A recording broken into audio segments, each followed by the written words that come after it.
Hello दोस्तों, नमस्कार। आप सभी का मेरे चैनल राहुल विद कंटेंट में मेरे भाई बहुत बहुत स्वागत है। तो आज हम लोग पढ़ने वाले हैं क्या, जो 28 अगस्त 2023 को बीएसएफ कांस्टेबल ट्रेड्समैन में जो पूछा गया था मैथ में, उन सारे क्वेश्चनों को मैं आज इस वीडियो में बताने वाला हूं, 25 के 25 क्वेश्चन। तो जिन भाइयों ने 28 अगस्त 2023 को एग्जाम दिया था और अगर आप किसी कारणवश से छट गए हैं या तो अगर आपसे मैथ नहीं बन पाया था, तो आज आप अपनी कमियों को जांच लेना।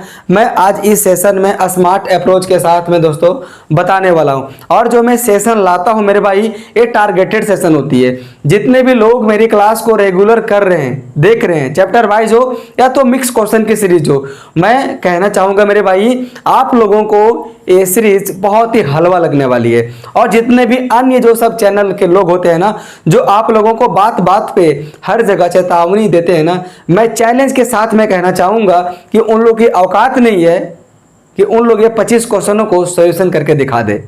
ठीक है, तो अगर आप लोगों को मेरे भाई सिलेक्शन लेना है तो बस आप जुड़ जाएं राहुल विद कंटेंट से, जहां आपको ऑथेंटिसिटी के साथ बस टारगेटेड चीजें को ही पढ़ाया जाता है। ठीक है, तो चलिए हम लोग ना बिना किसी देरी किए हुए हम लोग आते हैं अपने पहले क्वेश्चन की ओर। और देखिए, ये पहला क्वेश्चन है मेरे भाई, जो 28 अगस्त 2023 को पूछा गया था बीएसएफ कांस्टेबल ट्रेड्समैन में। ये ओरिजिनल क्वेश्चन पेपर है, आपको दिख भी रहा होगा। बोल रहा है, एक गेंदबाज द्वारा 6 मैचों में दिए गए औसतन रन 36 है तथा अन्य 5 मैचों में 20.5 है। मतलब जो एक दो दोस्तों गेंदबाज हैं, ये 6 मैच में, ये मेरे भाई 6 मैच में इन्होंने 36 रन दिया है। ठीक है, और अन्य 5 मैचों में, और अन्य मेरे भाई 5 मैचों में दिया है 20.5 रन दिया है। मतलब 20.5 के औसत रन से दिया है। तो बोल रहा है, तो 11 मैच में गेंदबाज के द्वारा दिए गए औसत रन कितने। मेरे भाई, औसत निकालने के लिए हम लोग क्या करते हैं, टोटल रनों में से कुल मैचों की संख्या में भाग दे देते हैं। तो देखिए टोटल रन कितना है, तो 36 में 6 में दोस्तों गुना कर देंगे तो कितना आ जाएगा, 6 18, 180 प्लस 36 बराबर 216 रन। और यहाँ पे मेरे भाई कितना आ जाएगा, तो 20 25 100 और 25 25 मतलब कितना आ जाएगा, 2.5 मतलब 102.5 आ जाएगा। अब टोटल रन दोस्तों कितना हो गया, तो 216 प्लस 102.5 बराबर कितना आ जाएगा, 200 और 1 300 और 18 यानी कि 318.5 आ गया। मतलब हम ऐसा कह सकते हैं कि गेंदबाज के द्वारा कुल 11 मैचों में 318.5 रन दिया गया। हम निकाल लेते हैं मेरे भाई, टोटल औसत कितना हो जाएगा, तो 318.5 भागा दे देंगे दोस्तों कुल मैचों की संख्या में। तो कुल मैचों की संख्या है 11। देखिए इस पॉइंट के बदले में नीचे आ जाएगा 10। ये मेरे भाई तो कटेगा ही कटेगा 11 से। कितना हो जाएगा, तो 11 दूनी 22 और बच गया मेरे भाई कितना, 9 यहाँ पे है ना। तो 11 8 88 28 हो गया ना। अगर आप ऑप्शनों की ओर मेरे भाई नजर मारेंगे, अगर आपको सही से दिख रहा होगा, तो 28 के बाद जो भी मेरे भाई दिया गया आप उसे आंख मूंद कर लिख लो, क्योंकि ऐसा और कोई ऑप्शन में है ही नहीं जिसमें 28 के बाद और भी कोई डिजिट हो। तो मेरा ऑप्शन नंबर ये करेक्ट आंसर हो जाएगा। तो आपको पूरा नहीं बनाना, बस आपको ऐसा ही बनाते चले जाना है। ठीक है, तो मैं उम्मीद करता हूँ मेरे भाई आपको ये समझ में आ गया होगा। दोस्तों क्वेश्चन की क्वांटिटी बहुत ज़्यादा है, इसलिए हम फास्ट चलेंगे। अगर आपको सिस्टमेटिकली अच्छी से क्लास करना है तो मेरे आप वीडियोज वाले सेक्शन में चले जाएं, प्लेलिस्ट वाले सेक्शन में चले जाएं और आप सिस्टमेटिकली क्लास कर सकते हैं। देखिए नेक्स्ट क्वेश्चन बोल रहा है, रमन समान दूरी की 4 यात्राएं करता है ना। मतलब सारे यात्राएं की दूरी एक समान है। पहली यात्रा में उसकी गति 500 किलोमीटर प्रति घंटा है तथा अगली हर यात्रा में उसकी गति पहले यात्रा की अपेक्षा आधी हो जाती है। उन्होंने मेरे भाई 4 यात्राएं करता है। हम निकालेंगे मेरे भाई, क्या बोल रहा है, तो इन 4 यात्राओं में रमन की औसत गति क्या है। तो हम औसत गति को निकालने के लिए मुझे क्या ज्ञात होना चाहिए, टोटल दूरी और टोटल समय। तो हम टोटल दूरी में से अगर टोटल समय को भाग दे देंगे तो हमें एक ज्ञात हो जाएगा कि इन 4 यात्राओं में रमन की औसत चाल कितनी थी। तो देखिए मेरे भाई, फर्स्ट में उसकी चाल है 500 किलोमीटर प्रति घंटा, है ना। और अगली हर यात्रा में उसकी चाल पहले चाल की अपेक्षा आधी हो जाती है और उन्होंने कुल 4 यात्राएं की है। मतलब अगली यात्रा इसकी हो जाएगी मेरे भाई 250 किलोमीटर प्रति घंटा। उसके अगली यात्राएं 250 के भी आधी हो जाएगी, 125 किलोमीटर प्रति घंटा हो जाएगा। और इसके अगली यात्राएं कितना हो जाएगा मेरे भाई, 62.5 किलोमीटर प्रति घंटा। अब हमें दोस्तों टोटल दूरी को मान लेना है। तो 500, 250, 125 और 62.5 को ध्यान में रखते हुए दोस्तों आप सभी को मेरे भाई मालूम है कि अगर ये 250 500 का आधा है, और अगर ये 125 250 का आधा है, और अगर ये 62.5 125 का आधा है, मतलब जो भी होगा मेरे भाई 500 का मल्टीपल ये सारे ऑप्शन से कटेंगे, ये सारे संख्याओं से मेरे भाई कटेंगे, है ना। तो मैं टोटल दूरी को मैं मान लेता हूं मेरे भाई, एक यात्रा की दूरी को मैं मान लेता हूं 500 किलोमीटर। अगर मैं 500 किलोमीटर मानता हूं तो मेरे भाई ये 500 किलोमीटर से 500 किलोमीटर काटना आसान हो जाएगा मेरे लिए, और ये 250 से भी 500 को काटना आसान हो जाएगा, इस प्रकार से 125 से भी और 62.5 से भी। तो मेरे भाई कुल दूरी मेरे भाई कितना हो जाएगा 500, एक यात्रा का मैं बात कर रहा हूं सबसे पहले एक यात्रा का, और ये इसकी समय कितना आ जाएगा तो 500 बटा 500 बराबर 1। मतलब अगर 500 किलोमीटर को 500 किलोमीटर प्रति घंटा के हिसाब से मेरे भाई जब जाएंगे तो 1 घंटे का मेरे भाई समय लगेगा, प्लस अगली यात्रा भी मेरे भाई 500 किलोमीटर का होगा, और ये समय कितना लगेगा तो 250 किलोमीटर प्रति घंटा के हिसाब से 500 किलोमीटर की दूरी तय करने में 2 घंटे का मेरे भाई समय लगेगा। इसी प्रकार से अगली 500 किलोमीटर की यात्रा को तय करने में मेरे भाई कितना लगेगा तो 125 से ये 4 बार में ये चला जाएगा, है ना। चूंकि देखिए ये जो 250 अगर 2 बार में जा रहा है और ये जस्ट 125 250 का आधा है तो ये इससे डबल बार में जाएगा। अगर हम 62.5 में 500 को अगर भागा देंगे तो ये इससे दुगना बार में जाएगा, मतलब ये 125 अगर गया 4 बार में तो 62.5 जाएगा 8 बार में। ऐसा नहीं कि आपको भाग देकर देखना है, ये चीज आएंगी जब आप बहुत ज्यादा प्रैक्टिस करेंगे। तो मतलब अंतिम की 500 किलोमीटर की यात्रा 62.5 किलोमीटर प्रति घंटा के हिसाब से इसे 8 घंटे का समय लगेगा। तो टोटल मेरे भाई दूरी कितना हो जाएगा तो 500 500 500 500 मतलब 2000 हो जाएगा, और टोटल मेरे भाई समय कितना हो जाएगा तो 8 4 12 12 2 14 14 और 1 15। अब इसे काट दीजिए, 5 3 15 और 5 चौके 20 मतलब 400 बटा 3, मैं यहाँ पे लिख देता हूँ 3, तो 400 बटा 3 किलोमीटर प्रति घंटा इसी हो जाएगी उस रमन की औसत चाल जो आपको दिखाई दे रहा है ऑप्शन नंबर ए में। तो ऑप्शन नंबर ए इस क्वेश्चन का मेरे भाई करेक्ट आंसर हो जाएगा, है ना। बस आप सिर्फ देखते चले जाएं, आप वीडियो को फास्ट मोड में करके प्लीज ना देखें, है ना। देखिए नेक्स्ट क्वेश्चन है, बोल रहे दीपक का वेतन राजू के वेतन से 20% अधिक है। मेरे भाई मैं परसेंटेज को पढ़ाया हुआ हूँ और मतलब मैं जितना भी चैप्टर को मैं पढ़ा लिया हूँ। अगर आपने उन सारे क्लासों को अटेंड कर लिया होगा टाइप वाइज टाइप, और अगर उसके बाद भी अगर आपसे नहीं बनती है तो फिर आप मेरे चैनल पे आना ही नहीं पढ़ने के लिए। बोल रहे दीपक का वेतन राजू के वेतन से मेरे भाई 20% अधिक है। तो 20% का फ्रैक्शनल मान कितना होता है 1/5। 1/5 का मतलब ये हो गया मेरे भाई कि अगर दीपक का वेतन 5 है, किसका अधिक है मेरे भाई तो दीपक का वेतन राजू के वेतन से 20% अधिक है। मतलब अगर ये राजू का वेतन मेरे भाई 5 रुपया है तो दीपक का वेतन 1 रुपया ज़्यादा मतलब 6 रुपया हो जाएगा। तो हम ऐसा निकाल सकते हैं मेरे भाई। सबसे पहले क्या तो दीपक मैं लिख लेता हूँ यहाँ पे दीपक, उसके बाद क्या नाम है मेरे भाई तो राजू नाम है ना। तो दीपक का वेतन राजू के वेतन से 20% अधिक है। मतलब अगर राजू का वेतन 5 यूनिट है तो दीपक का वेतन मेरे भाई 6 यूनिट हो जाएगा। ठीक है, कितना यूनिट हो जाएगा तो 6 यूनिट हो जाएगा, है ना। और बोल रहा है यदि दीपक 18,000 रुपया बचाता है जो उसके वेतन का 48% है। मतलब हम ऐसा कह सकते हैं कि 18,000 रुपया 48% के मेरे भाई बराबर है। तो सबसे पहले हम निकाल लेते हैं मेरे भाई दीपक का वेतन। अगर मैं दीपक का वेतन निकाल लूंगा तो इसके रेशियो से मैं मल्टीप्लाई कर दूंगा, तो 18,000 48% के बराबर है तो 100% होगा मेरे भाई इसका, किसका दीपक का वेतन, है ना। तो ये परसेंटेज से परसेंटेज हमेशा कट जाती है तो मैं बार बार परसेंटेज को लिखूंगा नहीं। ये 6 से मेरे भाई कट जाएगा, 6 8 48 और 6 3 18 3 0 यहाँ हो जाएगा, 4 दूनी 8 4 25 100 और ये 2 से मेरे भाई 1500 बार में कट जाएगा। अब कितना हो जाएगा तो 1500 इंटू 25 बराबर मेरे भाई 2 जीरो को मैं भी साइड में रख लेता हूं तो 25 इंटू 10 बराबर 250 और फिर 25 25 125 तो 250 और 125 375 हो जाएगा मेरे भाई, है ना। और इस 2 जीरो को मैं लिख दूंगा जस्ट के 10, मतलब 1500 गुना 25 बराबर 37,500 हो जाएगा। ये मेरे भाई दीपक का वेतन है और इसकी रेशियो में कितना दिया हुआ 6। ठीक है, मतलब हम ऐसा कह सकते हैं कि 6 का वैल्यू 37,500 रुपया दिया हुआ है। ये कितना गुना है तो 6 छक 36 6 दूनी 12 6 25 30 मतलब ये 6250 गुना है। तो पूछ रहा है मेरे भाई क्या राजू का वेतन कितना है, तो इसका भी मेरे भाई मल्टीपल 6250 गुना हो जाएगा। तो कितना हो जाएगा, सबसे पहले हम 6000 में गुना करेंगे, 250 को आप पहले भूल जाइए, तो 6000 इंटू 5 बराबर 3000, तो मेरे भाई कितना जाएगा 30,000 रुपया हो जाएगा।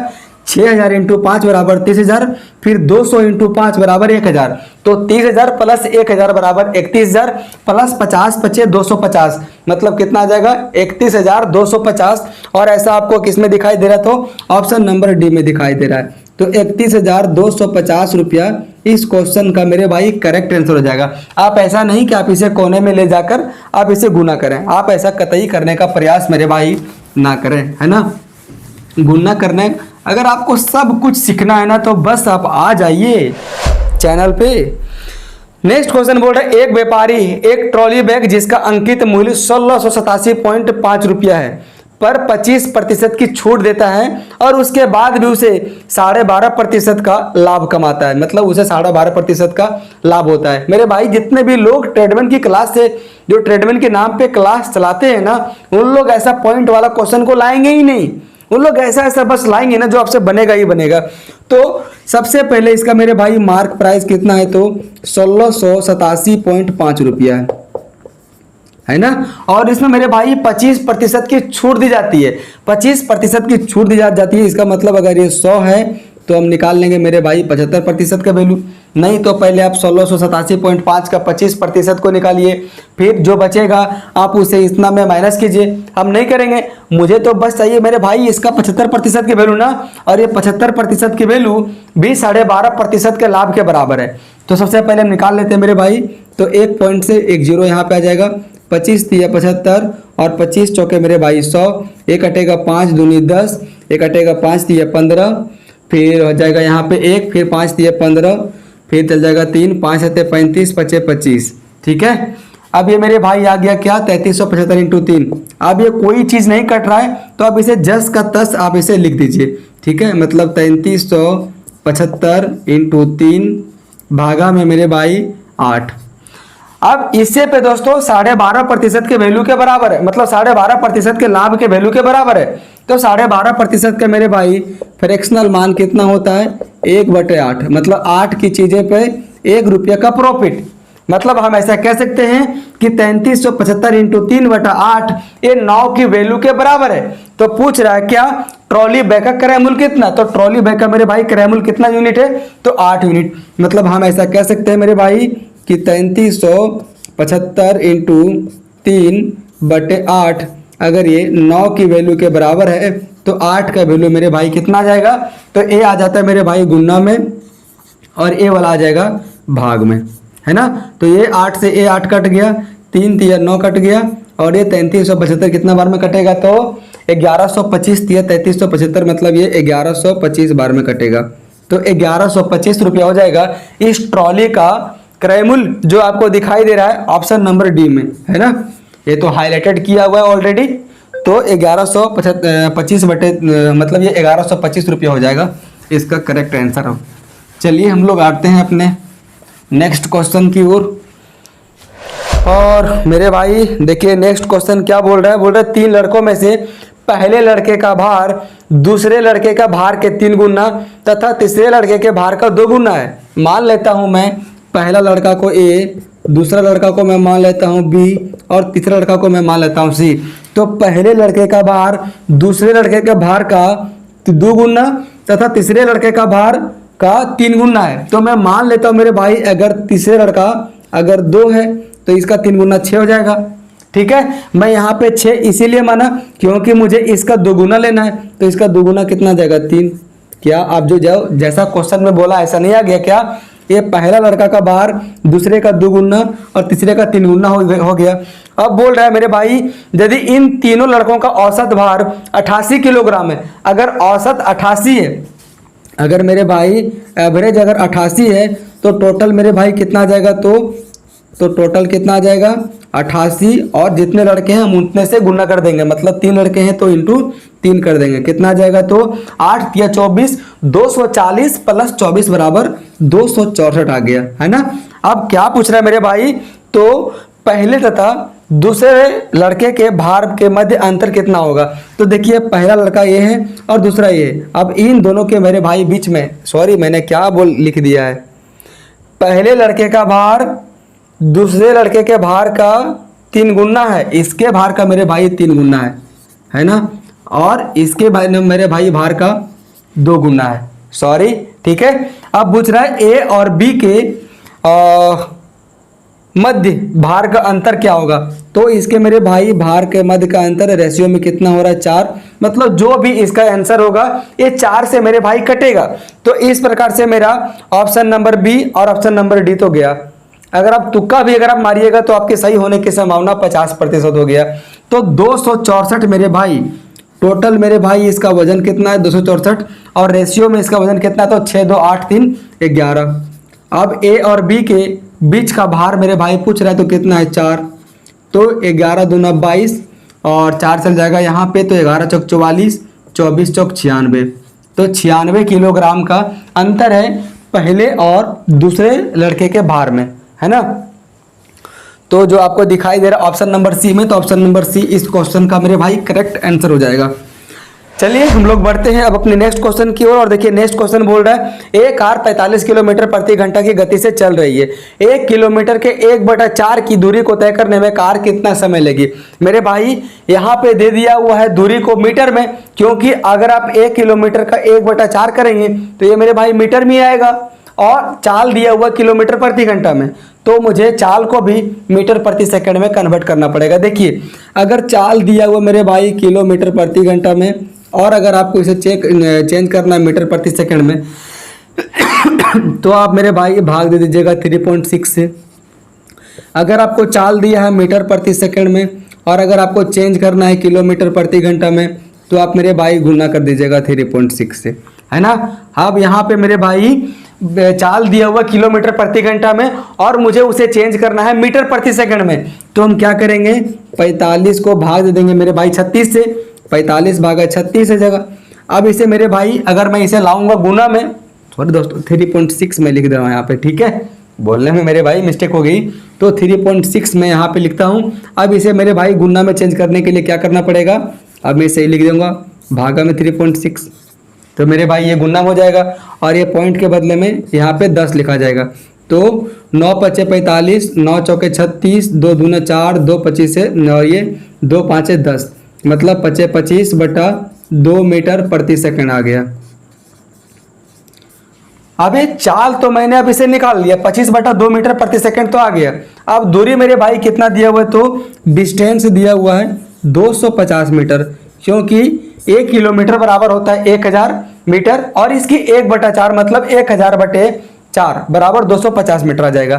तो क्या बोल रहा है मेरे भाई, इसे दूरी को तय करने में कार कितना समय लगेगा, तो समय बराबर कितना आ जाएगा, तो टोटल दूरी बटा समय, तो समय सॉरी दोस्तों चाल, तो चाल कितना 25/2, तो ये 25 रहेगा यहीं पे, और 2 चल जाएगा गुना में, तो 25 दे 250 और 10 दूनी 20, मतलब 20 सेकंड का मेरे भाई समय लगेगा, है ना।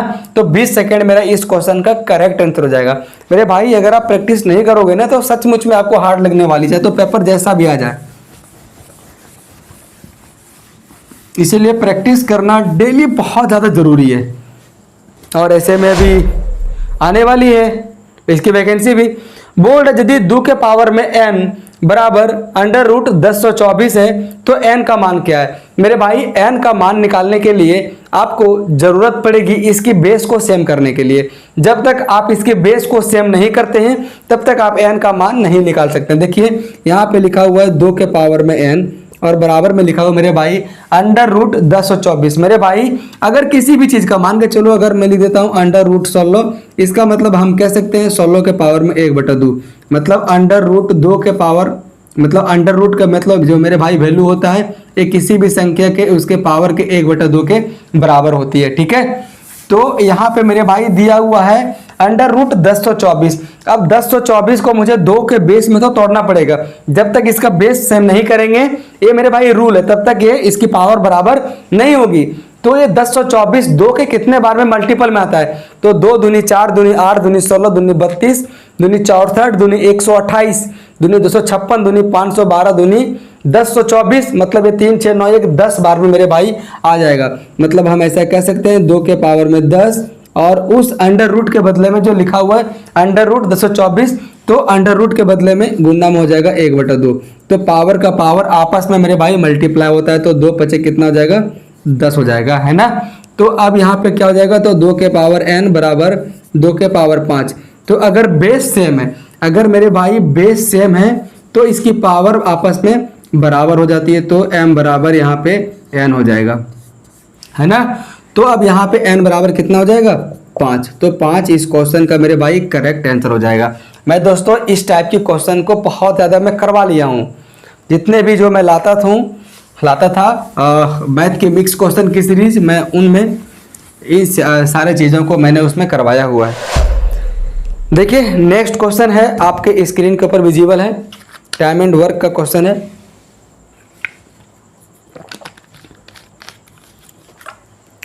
मेरे भाई देखिए क्वेश्चन क्या बोल रहा है, बोल रहा है पुनीत अकेले एक कार्य को 30 दिनों में पूरा कर सकता है तथा सुमित अकेले उसी कार्य को पुनीत द्वारा लिए गए समय के आधे समय में पूरा कर सकता है। जैसे अगर ये है मेरे भाई पुनीत, है ना, तो अगर एक काम मेरे भाई कर रहा है कितने दिनों में, तो 30 दिनों में कर रहा है। तो जो दूसरा व्यक्ति है सुमित, ये क्या कर रहा है मेरे भाई, इसके द्वारा लिए गए समय के आधे समय में पूरा करता है। मतलब अगर पुनीत ले रहा है 30 दिन का समय, तो सुमित लेगा मान ली 15 दिन का समय लेगा। हम निकाल लेंगे सबसे पहले इन दोनों नंबरों के माध्यम से टोटल नंबर ऑफ वर्क निकाल लेंगे। तो 30 और 15 का हम सिंपली ले लेंगे, एलसीएम कितना आ जाएगा 30। ये मेरे भाई कटेगा 2 बार में और ये कटेगा 1 बार में, है ना। तो बोल रहा है तो दोनों मिलकर कुल कार्य का 1/2 भाग कितने दिनों में पूरा कर सकेंगे। तो सबसे पहले निकाल लेंगे हम पूरा कुल कार्य को। तो कुल कार्य इन लोग पुनीत प्लस सुमित कर सकते हैं, तो 30 बट्टा में इनकी कार्य क्षमता मतलब 2 और 1 3। बस इसके करना है मुझे क्या, आधे काम करना है ना। तो आधे काम मतलब 1/2 काम करना है। तो 3 दे 30 और 2 पचे 10। मतलब हम ऐसा कह सकते हैं कि पुनीत और सुमित मिलकर अगर काम करेंगे तो इस पूरे आधे काम को 5 दिनों में उन लोग कर सकते हैं। ठीक है, ये बहुत इजी क्वेश्चन था। चलिए नेक्स्ट क्वेश्चन की ओर हम लोग आते हैं। और देखिए नेक्स्ट क्वेश्चन बोल रहा है एक व्यक्ति ने 1 रुपये में 24 की दर से कुछ कलम खरीदी तथा उन्हें 1 रुपये में 20 की दर से बेच दिया। मेरे भाई अगर आपने मेरा क्लास किया होगा तो मैंने इन सारे टाइपों को मैं बता चुका हूं। तो क्या बोल रहा है, 1 रुपये में 24 की दर से खरीदता है। तो सीपी मेरे भाई क्या हो जाएगा, 1 रुपया में 24 और बेच रहा है कितनों में, तो 1 रुपया में 20 की दर से मेरे भाई बेच रहा है। 1 रुपये में 20 की दर से बेच रहा है। तो सीपी निकालने के लिए क्या करेंगे हम, इससे दोस्तों मेरे भाई कर देंगे गुना और यहाँ भी कर देंगे क्या, गुना, है ना। तो सीपी क्या आ जाएगा, 1 गुने 20 बराबर 20 और एसपी मेरे भाई कितना जाएगा, तो 1 गुना 24 बराबर 24। अगर सीपी 20 है मतलब अगर क्रय मूल्य 20 है, अगर विक्रय मूल्य 24 है, तो लाभ कितना का होगा मेरे भाई, 4 का लाभ होगा। और हम लोग हमेशा लाभ को कंपेयर करते हैं किससे, क्रय मूल्य से।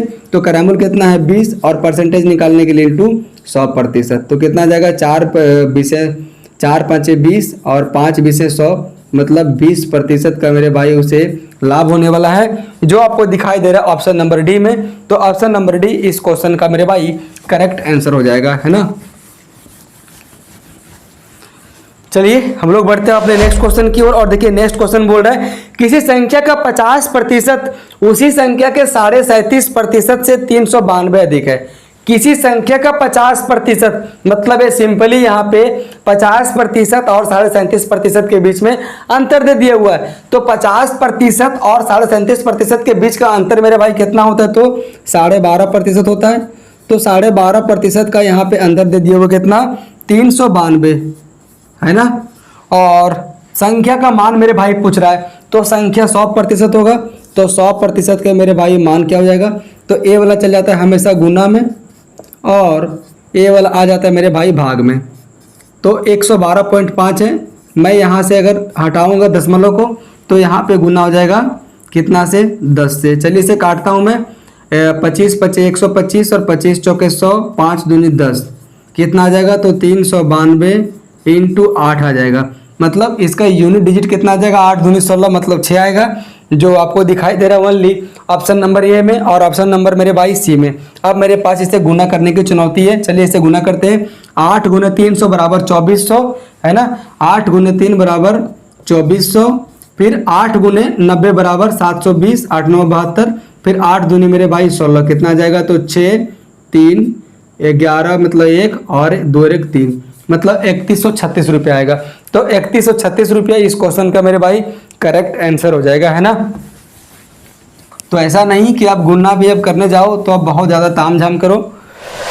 देखिए नेक्स्ट क्वेश्चन बोल रहा है एक घन की भुजा 8 सेंटीमीटर है तो घन का कुल पृष्ठीय क्षेत्रफल को ज्ञात करें। तो मेरे भाई घन का कुल पृष्ठीय क्षेत्रफल होता है 6a स्क्वायर, ठीक है। क्या होता है मेरे भाई 6a स्क्वायर होता है, तो 6 का 6 हो जाएगा और a स्क्वायर मतलब एक मेरे भाई घन की भुजा दिया हुआ 8, a का मतलब हुआ एक भुजा, है ना। तो 8 और स्क्वायर का मतलब दोबारा से कर देंगे 8, कितना आ जाएगा 8 64 गुना 6, 64 गुना 6 कितना आ जाएगा तो 6 छक 36 मतलब 360 प्लस 24 बराबर 384 सेंटीमीटर स्क्वायर आ जाएगा। तो 384 सेंटीमीटर स्क्वायर आपको दिखाई दे रहा है मेरे भाई ऑप्शन नंबर डी में। तो ऑप्शन नंबर डी इस क्वेश्चन का करेक्ट आंसर हो जाएगा। आपको भी इसी तरह से बस बनाना पड़ेगा, गुणना आप लोगों को इसी तरह से करना है जो मैं आप लोगों को बहुत सिखाने का मैं प्रयास करता हूँ, आदत में डालने का प्रयास करता हूँ। बोल रहे एक आयत के परिमाप का आधा 45 सेंटीमीटर है ना। एक दोस्तों मेरे भाई आप पहले बताओ आयत का परिमाप का फॉर्मूला क्या होता है, तो 2 इंटू लंबाई प्लस चौड़ाई, तो 2 इंटू लंबाई प्लस चौड़ाई कितना बोल रहा है कि का इसका आधा, तो मतलब इसका आधा ये हो जाएगा, है ना। इसका मेरे भाई दिया हुआ वैल्यू 45, तो ये मेरे भाई 2 से 2 कट जाएगा। मतलब ये मैं सिंपली कह सकता हूँ कि आयत की लंबाई प्लस चौड़ाई का माप दिया हुआ 45 सेंटीमीटर, है ना। और यदि आयत की लंबाई उसकी चौड़ाई से 5 सेंटीमीटर अधिक है, मतलब हम ऐसा कह सकते हैं जो ये लंबाई होगा मेरे भाई ये चौड़ाई से 5 सेंटीमीटर ज़्यादा है, मतलब L माइनस बी का मेरे भाई वैल्यू दिया हुआ 5 सेंटीमीटर। तो L का अगर मैं निकालूंगा मेरे भाई वैल्यू कितना आ जाएगा तो 45 प्लस 5/2 बराबर 50/2 बराबर 25 सेंटीमीटर आ जाएगा। और B बराबर मेरे भाई कितना आ जाएगा तो 45 माइनस 5 बराबर 40/2 बराबर 20 आ जाएगा। आप जोड़ के देख लीजिए 25 और 20 45 के बराबर होता है और 25 माइनस 20 मेरे भाई 5 के वैल्यू के बराबर होता है ना। तो क्या पूछ रहा है इसमें इसका क्षेत्रफल, तो क्षेत्रफल का मेरे भाई फॉर्मूला क्या होता है तो L इंटू बी होता है बराबर 25 इंटू 20 बराबर 25 दूनी 50 और एक जीरो के एक जीरो और हो जाएगा। मतलब 500 सेंटीमीटर स्क्वायर जो आपको दिखाई दे रहा है ऑप्शन नंबर ए में इस क्वेश्चन का मेरे भाई करेक्ट आंसर हो जाएगा। अगर आपको यहाँ पे बाउंस हो रही है मेरे भाई तो आप क्लास करो, है ना। बाउंस होने का मतलब वही है जो लोग सिस्टमेटिकली क्लास को करते हैं उन लोग को बाउंस नहीं हो रही होगी, ठीक है। देखिए जो नेक्स्ट क्वेश्चन है आप लोगों को लग सकता है कि थोड़ा सा कॉम्प्लिकेटेड, लेकिन कॉम्प्लिकेटेड नहीं है। मैं ऐसे सारे क्वेश्चनों को बहुत मैं बताया हूँ, ठीक है। बोल रहा है यदि एक घनाभ की लंबाई तथा चौड़ाई दोनों को 15% से बढ़ाया गया है तो उसकी ऊंचाई को कितना प्रतिशत कम किया जाना चाहिए जिससे कि उसका आयतन समान रहे, मतलब पहले के ही जैसा रहे। मेरे भाई घनाभ का आयतन का फॉर्मूला क्या होता है मेरे भाई, घनाभ का आयतन का फॉर्मूला क्या होता है तो L into B into H होता है। आप सभी को शायद मालूम होगा L into B into H होता है। इसमें से लंबाई और चौड़ाई को बढ़ाया गया है तो इन दोनों भुजाओं में जितना बढ़ाया गया है मैं उतना ही कम कर दूंगा उसकी ऊंचाई में, तो आयतन जस का तस रहेगा, है ना। तो मेरे भाई 15% बढ़ाया जा रहा है और 15% का फ्रैक्शनल मान मेरे भाई कितना आता है तो 5 × 15 5 × 100।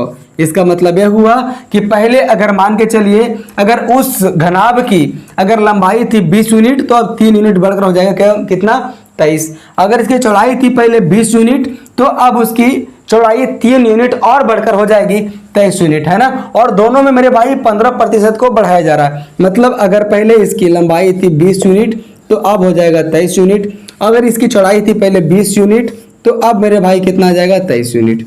कितना हो जाएगा मेरे भाई लंबाई और चौड़ाई 400, लेकिन इसकी बढ़ोतरी के कारण कितना हो जाएगा तो 23 का स्क्वायर कितना होता है 529। होना चाहिए 400, हो गया है 529 और जितना ही जो इसमें ज़्यादा हुआ है हम उतना ही को मेरे भाई कम कर देंगे। तो ये बराबर हो जाएगा इसका आयतन। तो कितना मेरे भाई बढ़ रहा है, तो 129 बढ़ रहा है, तो हम 129 कम कर देंगे। किसमें कम करेंगे, जिसमें बढ़ रहा है, तो 529 में ना हम कम करेंगे, तो हम 529 दे देंगे बट्टे में, और परसेंटेज निकालने के लिए इंटू 100, मतलब 2 जीरो यहाँ पे बढ़ जाएगा, है ना। अब आप इसे मेरे भाई बनाइए, तो 529 को 1290 में अगर आप भाग दीजिएगा मेरे भाई, तो ये 2 बार में कट जाएगा, बराबर कितना आ जाएगा मेरे भाई, 1058। अब 1290 में से 1058 को आप माइनस कीजिए, कितना आ जाएगा, 10 में से 8 तो 2, तो 8 में से 5 तो 3, और 12 में से 10 तो 2, मतलब 232 बच जाएगा यहाँ पे, 232 बच जाएगा, और एक जीरो और। तो अगर आप ऑप्शनों की ओर मेरे भाई देखेंगे, तो ऑप्शन नंबर ए और ऑप्शन नंबर बी तो यूं ही गया, है ना। और अगर आप देखेंगे ऑप्शन नंबर सी और डी, तो 2 के बाद एक ऑप्शन नंबर सी में लिखा हुआ 4, और ऑप्शन डी नंबर डी में लिखा हुआ 9। अगर आप 529 को 9 में गुना करेंगे तो क्या 2320 आएगा, नहीं आएगा। मतलब सिंपल सी बात है, ये लगभग 4 बार में ही जाएगा, है ना। तो 24 पॉइंट उसके बाद क्या लिखा हुआ है, 39%, ये आपका क्वेश्चन का करेक्ट आंसर हो जाएगा। तो ऐसा नहीं कि अगर यहाँ वहाँ पे कैलकुलेटिव आ गया तो आप लोगों को बस भागा देते ही चले जाना है, क्योंकि आप लोगों को मालूम है कि भागा आप लोगों को आता है। तो अगर आप ऐसा घमंड कर रहे हैं मेरे भाई, तो आप ऐसा ना करें उसमें, है ना।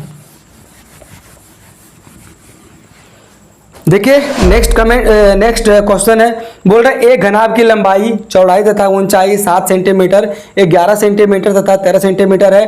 तो घनाभ का कुल पृष्ठीय क्षेत्रफल को ज्ञात करना है। तो घनाभ का टोटल सरफेस एरिया मेरे भाई क्या होता है, टोटल सरफेस एरिया मेरे भाई क्या होता है, तो 2 into LB plus BH plus HL होता है ना। तो 2 इंटू, अब LB मेरे भाई कितना हो जाएगा, तो L है 7 और B है 11, मतलब 11 सतह कितना आ जाएगा, 77, प्लस BH मतलब 11 इंटू 13 कितना आ जाएगा मेरे भाई, 13 2 है 130, प्लस 13 बराबर 143 आ जाएगा, है ना।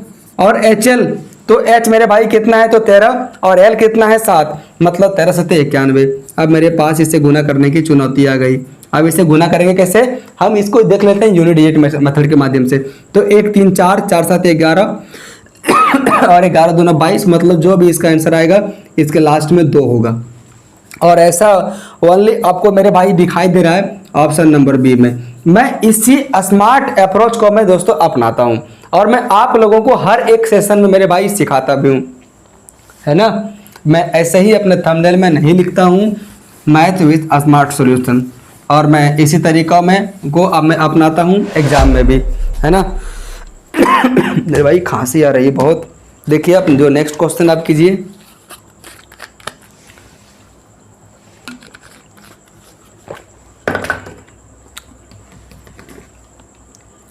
तो मेरे भाई देखिए नेक्स्ट क्वेश्चन बोल रहा है, एक राशि चक्रवृद्धि ब्याज पर निवेश करने से 2 वर्षों में 9,746.8 रुपये हो जाती है, यदि ब्याज की दर 18% है। मेरे भाई ब्याज की दर 18% है, समय 2 वर्ष है, तो 18% के हिसाब से 2 वर्ष का चक्रवृद्धि ब्याज कितना आ जाएगा, तो 18 प्लस 18 इंटू में 18 into 18 plus plus plus plus हो गई, 18 इंटू 18 बट्टे में 100 कितना हो जाएगा, तो 18 प्लस 18 बराबर 36, प्लस में 18 18 मेरे भाई कितना आ जाएगा, तो 324, मतलब 3.24, मतलब हम ऐसा कह सकते हैं 39.24 के वैल्यू के बराबर हो जाएगा। चलिए अब हम इसे मिटाते हैं, है ना। मतलब हम ऐसा कह सकते हैं मेरे भाई कि जो टोटल इसकी होगी मेरे भाई ब्याज, ये मेरे भाई कितना हो जाएगा, तो 39.24% हो जाएगा। मतलब हम दूसरी भाषा में कह सकते हैं कि 18% के हिसाब से 2 साल का चक्रवृद्धि ब्याज मेरे भाई 39.24% हो जाएगा। मतलब रेट मेरे भाई कितना आ जाएगा, तो 39.24% आ जाएगा, है ना। अब ये मेरे भाई टोटल राशि दी हुई 2 साल के बाद 9,746.8, मतलब ये 100% तो है ही, प्लस इसमें ब्याज 39.24% भी है। मतलब हम ऐसा कह सकते हैं कितना है, 9,746.8 139.24 के वैल्यू के मेरे भाई बराबर है।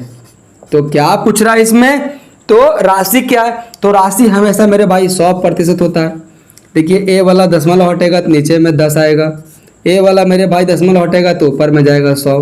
अगर आप ऑप्शनों की ओर और मेरे भाई नज़र मारिएगा तो सारे के सारे ऑप्शन कितना दिए हुए हैं, 9000, 8700, 7000, 7500। ठीक है, अब आपके पास चुनौती हो गया, क्या आप इस चुनौती को मतलब ये हैंडल करने के लिए तैयार हैं? देखिए मैं इसे कैसे बनाऊंगा। 13,924 और ऑप्शन भी मेरे भाई काफ़ी ज़्यादा दिया हुआ है, सिंपल सा 7000, 8700, 7500 इस तरह करके, है ना। तो 13,900 और देखिए सारे ऑप्शन के अंत में मेरे भाई 2 जीरो तो 3 जीरो लगा हुआ है। तो सबसे पहले हम 1 जीरो से 1 जीरो को काट देते हैं, तो 3 जीरो आ सकता है या तो 2 जीरो आ सकता है। तो ये मेरे भाई कब आएगा, जब ये संख्या इससे पूरा पूरी कट जाए। तो अब देखिए 13,924 मतलब लगभग अब 14,000 मान लो, लगभग मान लो 14,000 और 9,700 और इधर मेरे भाई कितना है 97,468 मतलब लगभग अब 98,000 मान लो। तो ये मेरे भाई कितना बार में कटेगा, तो 7 बार में कटेगा और 7 इंटू 3 जीरो बराबर 7,000 रुपया हो जाएगा करेक्ट आंसर। दूसरी में अगर आप इसमें डिजिटल सम लगाएंगे मेरे भाई कितना आ जाएगा, 4 2 6 6 और 3 9 9 1 10 10 मतलब नीचे 0 और ऊपर में मेरे भाई कितना आ जाएगा, तो 9 का 9 तो मेरे भाई ये तो खत्म ही हो गया। तो 7 4 11 11 6 17 17 और 8 मेरे भाई कितना आ जाएगा 25 25 मतलब 2 + 5 बराबर 7 मतलब जो भी संख्या रहेगा ऑप्शन में उसके अंकों का योग 7 होगा। तो इस प्रकार से ओनली ऑप्शन नंबर सी है जिसके अंकों का योग 7 हो रहा है ना। ये है डिजिटल सम। हालांकि मैं आप लोगों को डिजिटल सम में नहीं पढ़ाया हूँ, लेकिन ये है अप्रोक्सीमेशन मेथड और मैं इन सारे मेथड को बताता हूँ और ये कहाँ अप्लाई होती है, ये किस लिए अप्लाई होती है, मैं किस लिए मैं माना मैं लगभग उतना ही 139 पॉइंट लगभग जो 13,924 को मैंने लगभग 14,000 क्यों माना, मैं उन सारे चीज़ों को मैं दोस्तों सिखाता हूँ सिस्टमेटिकली। देखिए नेक्स्ट क्वेश्चन है, बोलते हैं एक व्यक्ति किसी निश्चित राशि को 12% की वार्षिक दर से साधारण ब्याज पर उधार देता है तथा 7 वर्षों में प्राप्त किया गया ब्याज उधार दी गई राशि से 320 रुपये कम है। मतलब ऐसा इसलिए मतलब इस क्वेश्चन का कहने का मतलब है, देखिए राशि जो भी मेरे भाई देता है ये अपने आप में 100% होता है। अगर मैंने आप लोगों को दिया है 100 रुपया तो ये 100% हो गया। अगर मैं आप लोगों को दिया 5 लाख रुपया तब ये 100% ही हुआ। अब यहाँ पे दिया मेरे भाई साधारण ब्याज और ये दिया गया है 12 वर्षों के लिए, 7 वर्षों के लिए 12% के हिसाब से। तो मेरे भाई अब यहाँ पे नेट इंटरेस्ट कितना आ जाएगा, net interest INTREST net interest मेरे भाई कितना आ जाएगा। तो हम इसमें क्या करेंगे, ब्याज और सालों की संख्या को गुना कर देंगे, सालों मतलब वर्षों की संख्या को गुना कर देंगे। तो कितना आ जाएगा 12 × 7 बराबर 84% आ जाएगा। और दिया गया मेरे भाई धन कितना है, मैं यहाँ पे लिख देता हूँ, धन मेरे भाई कितना दिया जाता है, तो धन 100% दिया जाता है। बोल रहा है ना कि जो दिया गया धन ये प्राप्त किया गया जो ये ब्याज से 16% कम है, मतलब ये तो या तो ये ज़्यादा है या तो ये कम है, बात एक ही बराबर हो गया। तो यहाँ पे मेरे भाई कितना का अंतर है, तो 16% का अंतर है। और ये क्वेश्चन में मेरे भाई रुपयों में 320 के अंतर के मेरे भाई बराबर है। तो ये कितना गुना है, तो 20 गुना है। तो बोल रहा है उधार दी गई राशि कितना है, तो 100% है। तो ये भी मेरे भाई 20 गुना हो जाएगा, मतलब 2,000 रुपया हो जाएगा। तो 2,000 रुपया उधार दिया गया और 2,000 रुपया मेरा इस क्वेश्चन का करेक्ट आंसर हो जाएगा, है ना।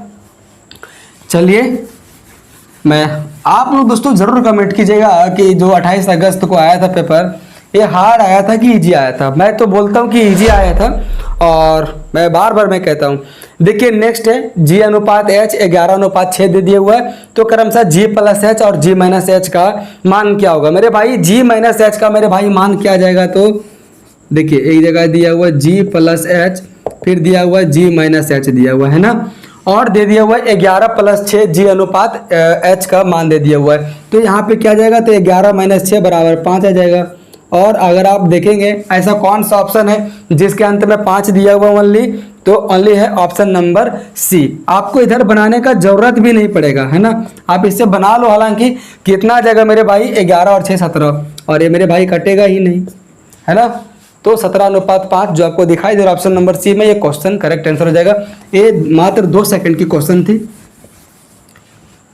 देखिए नेक्स्ट क्वेश्चन है, बोल रहे एक वर्गाकार पार्क की भुजाओं की लंबाई 10 सेंटीमीटर है, इसके अंदर 4 मीटर चौड़ा पथ है ना। और एक क्वेश्चन मेरे भाई गलत दिया गया था और ये इन्हीं क्वेश्चनों पे ऑब्जेक्शन लगाया गया था, तो ये आयोग के द्वारा 1 नंबर सभी को दिया गया था।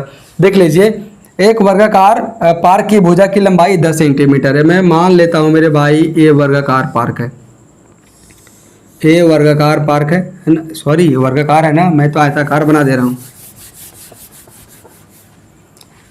ये मेरे भाई वर्गाकार है, एक वर्गाकार पार्क है, इसकी लंबाई 10 सेंटीमीटर दिया हुआ है। अब मुझे बताओ, अगर इसकी लंबाई 10 सेंटीमीटर दिया हुआ है तो इसके अंदर 4 मीटर का कहाँ आ जाएगा चौड़ा पथ? 4 मीटर का चौड़ा पथ आ सकता है क्या? नहीं, ये तो मेरे भाई बाहर हो जाएगा।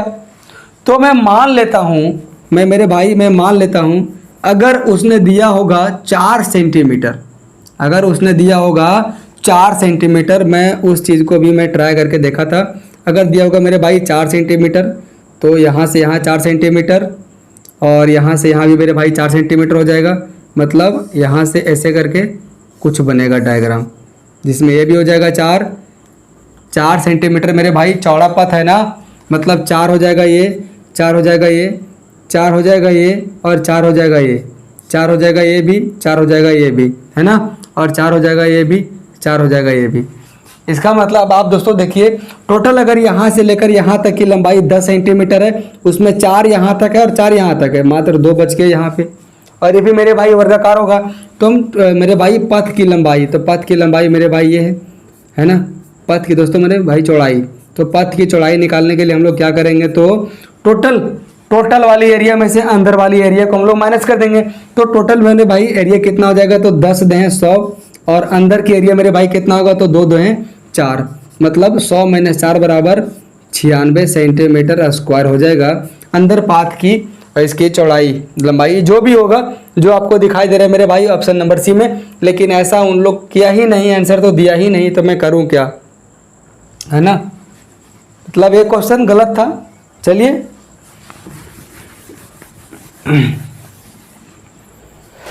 देखिए नेक्स्ट क्वेश्चन है मेरे भाई, बोल रहे एक कंटेनर में 2 तरल पदार्थ B1 तथा B2 है का अनुपात 8:3 है।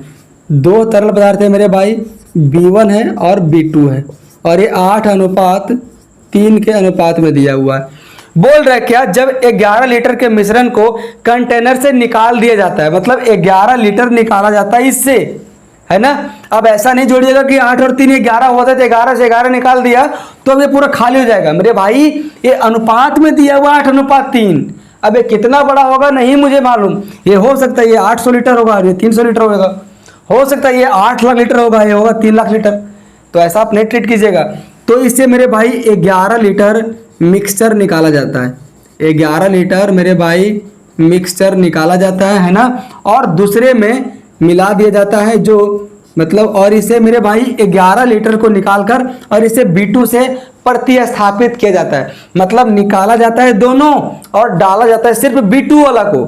जैसे मान के चलो कि अगर दूध और पानी है, तो अगर दूध और पानी 8:3 के अनुपात में है, ठीक है, तो इसे टोटल 11 लीटर का मिक्सर को निकालता है और इसमें सिर्फ पानी को डालता है 11 लीटर, जबकि दूध की क्वांटिटी मेरे भाई सेम रहती है।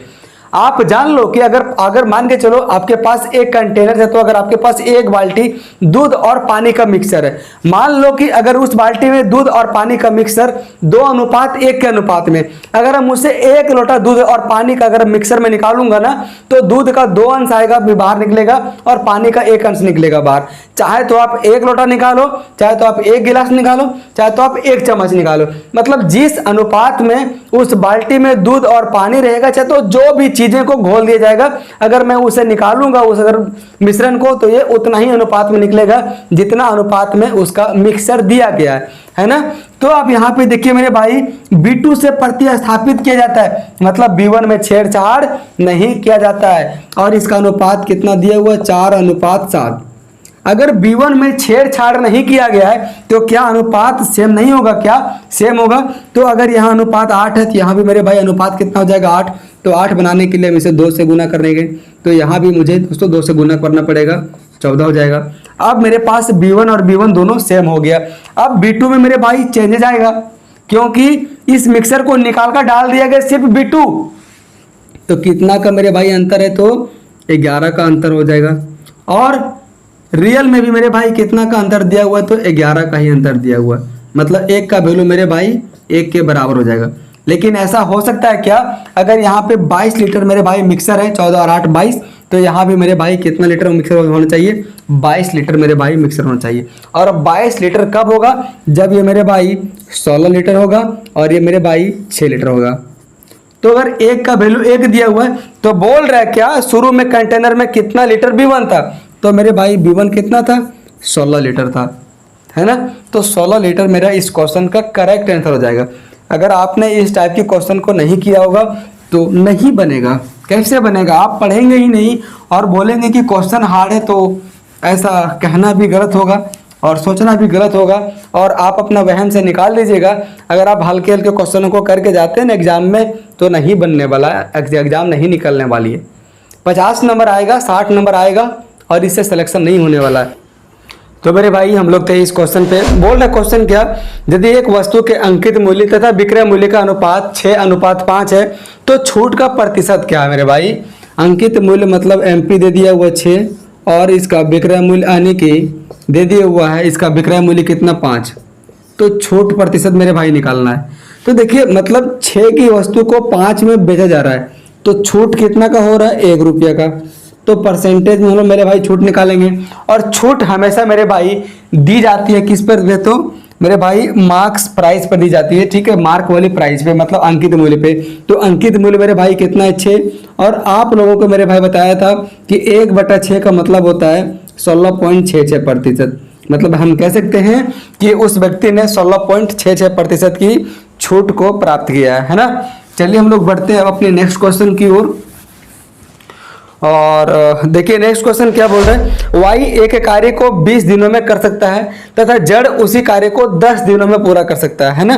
तो यदि दोनों मिलकर कार्य करते हैं तो 3 दिनों में कुल कार्य का कितना प्रतिशत कार्य पूरा हो जाएगा।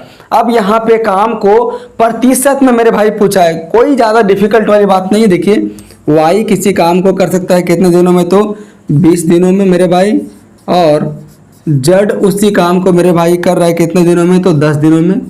हम सबसे पहले क्या करेंगे, निकाल लेंगे टोटल यूनिट ऑफ वर्क। तो 20 और 10 का ले लेंगे एलसीएम, कितना आ जाएगा 20। ये मेरे भाई 2 बार में कटेगा और ये 1 बार में कटेगा।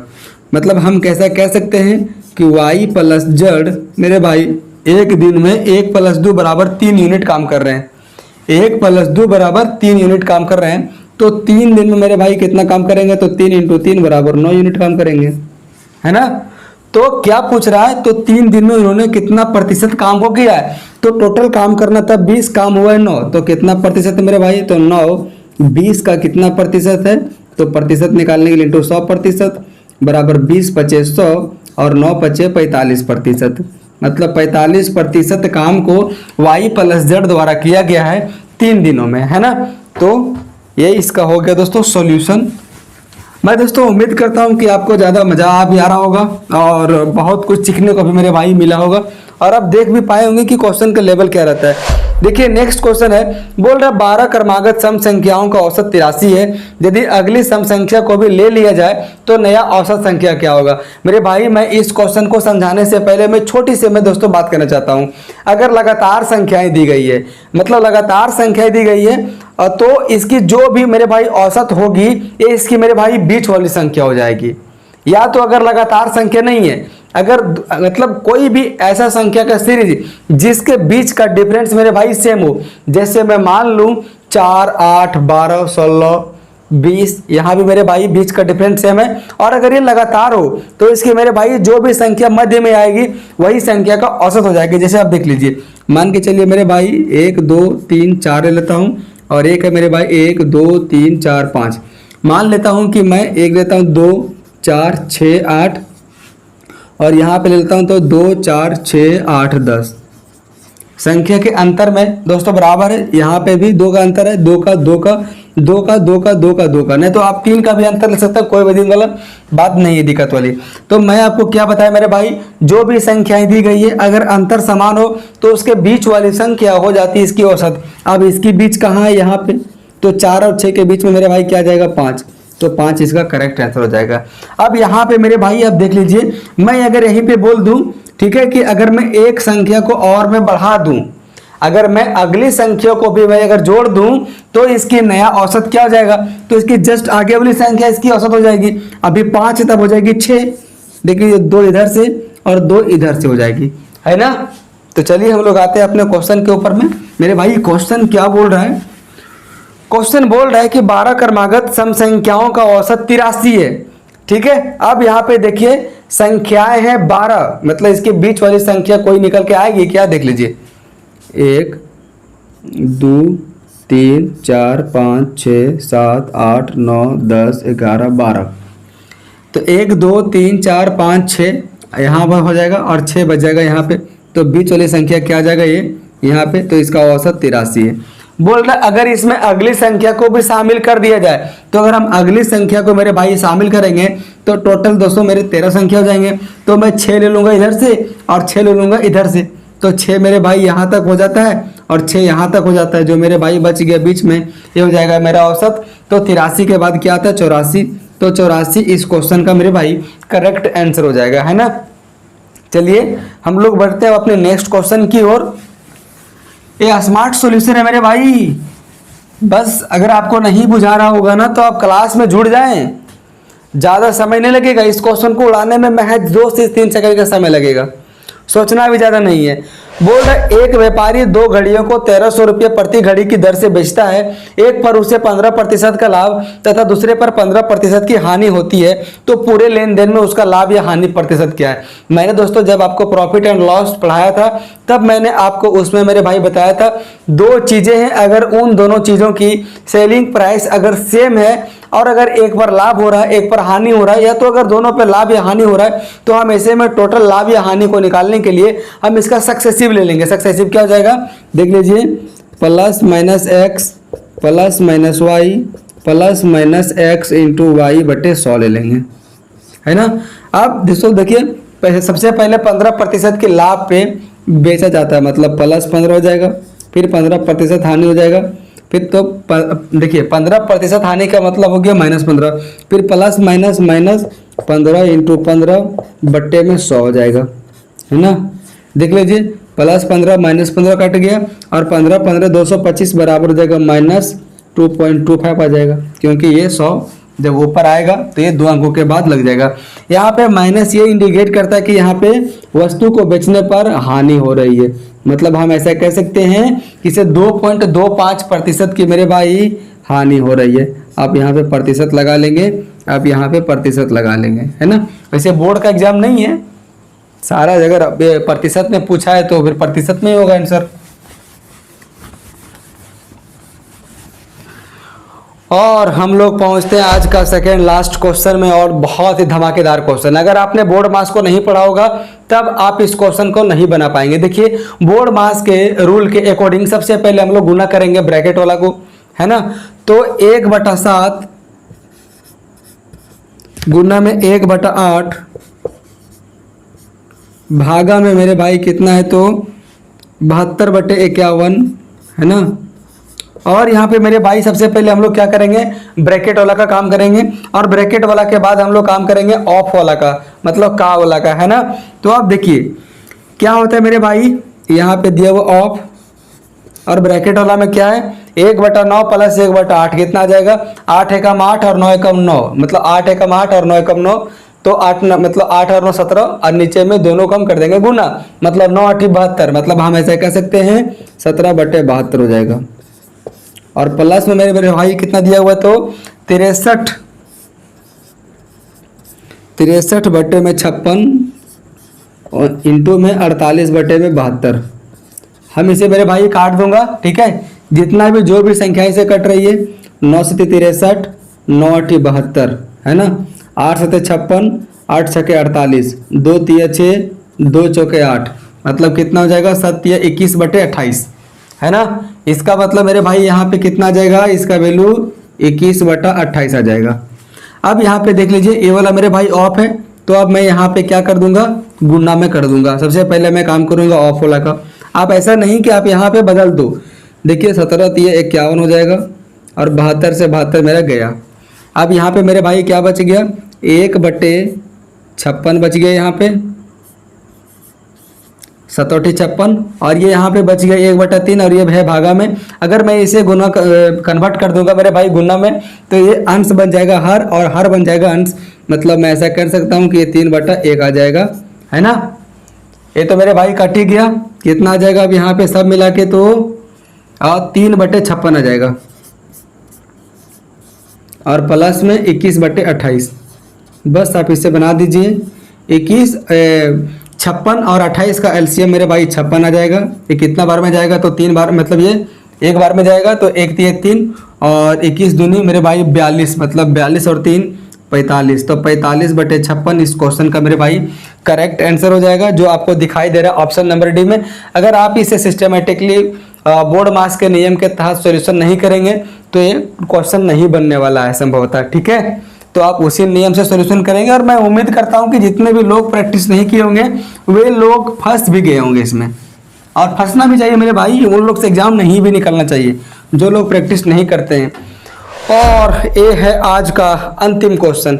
बोल रहे P/Q 9:1 है और Q/R 1:8 है। देख लीजिए P/ मेरे भाई Q कितना दिया हुआ है, तो 9:1 दिया हुआ है ना, और Q/R कितना दिया हुआ मेरे भाई, तो 1:8 दिया हुआ है।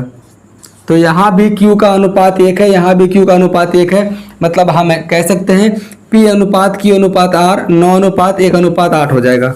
9:1:8 मेरे भाई 8 हो जाएगा PQR। और आगे मेरे भाई बोल रहे R और S का अनुपात कितना दिया हुआ है, तो R और S का अनुपात मेरे भाई 1:10 दिया हुआ है। अब यहाँ पे R का मान 8 अनुपात में है और यहाँ पे 1 के अनुपात में। ऐसा होना चाहिए क्या, नहीं होना चाहिए। हम सबसे पहले क्या करेंगे मेरे भाई, बराबर करेंगे। तो हम इसे 8 से मेरे भाई गुना कर दूंगा, गुना करना पड़ेगा, और यहाँ भी 8 से गुना करना पड़ेगा, तो 8 दें 80 हो जाएगा। क्या पूछ रहा है मेरे भाई, P/R/S। तो P कितना है 9, R कितना है 8 और S कितना मेरे भाई 80। मतलब क्या हो जाएगा, कौन सा ऑप्शन, ऑप्शन नंबर 1 कितना 9:8:80 है ना। तो ऐसा आपको दिखाई दे रहा है ऑप्शन नंबर ए में, तो ऑप्शन नंबर ए मेरे भाई करेक्ट आंसर हो जाएगा, है ना। मेरे भाई पढ़ाते वक्त लाइन ने बहुत ज़्यादा हालत ख़राब कर दी, मुझे भी स्लो कर दिया काफ़ी। तो चलिए, मैं उम्मीद करता हूँ कि आपको बहुत मज़ा आया होगा।